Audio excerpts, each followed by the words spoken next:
अब आप ये तो जान गए हैं कि A बाय B का ऑर्डर रखने वाले मैट्रिक्स C को अगर आइडेंटिटी मैट्रिक्स I से ज़रब दें तो जवाब में मैट्रिक्स C ही आता है। और ऐसा तभी मुमकिन है जब I के कॉलम्स भी A ही हों। दूसरे ये कि जवाबी मैट्रिक्स जिसका ऑर्डर A बाय B है उसकी रोज I की रोज के बराबर होनी चाहिए, इसीलिए I की रोज भी A ही होंगी। इस बात को अगर दूसरे रुख से देखें तो C के कॉलम्स चाहे जो भी हों, यानी B की वैल्यू चाहे जो भी हो, I के रोज और कॉलम्स बहरहाल बराबर ही रहेंगे।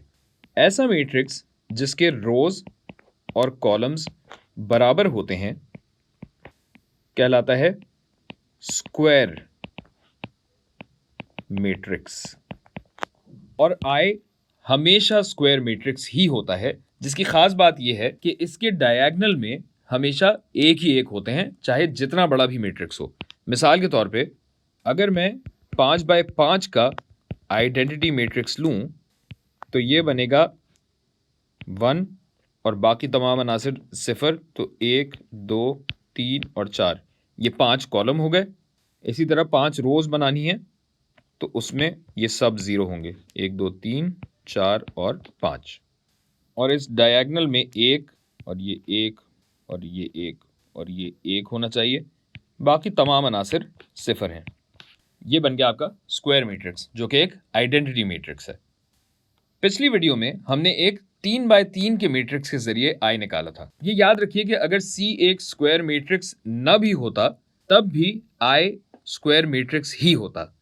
इसीलिए आइडेंटिटी मैट्रिक्स को रोज बाय कॉलम्स की शक्ल में लिखना भी जरूरी नहीं है। मसलन 2 बाय 2 के आइडेंटिटी मैट्रिक्स को I 2 बाय 2 भी लिखना जरूरी नहीं है, I 2 ही लिखना काफी होता है। या ये I 5 बाय 5 भी लिखना जरूरी नहीं है, इसको सीधा सीधा I 5 कह दिया जाए, तब भी ये 5 बाय 5 का स्क्वायर मैट्रिक्स ही रहता है। बदमाशी है भाई I की। मुझे तो लगता है ये मुखबिरी करता है भाई, मैं जा रहा हूं।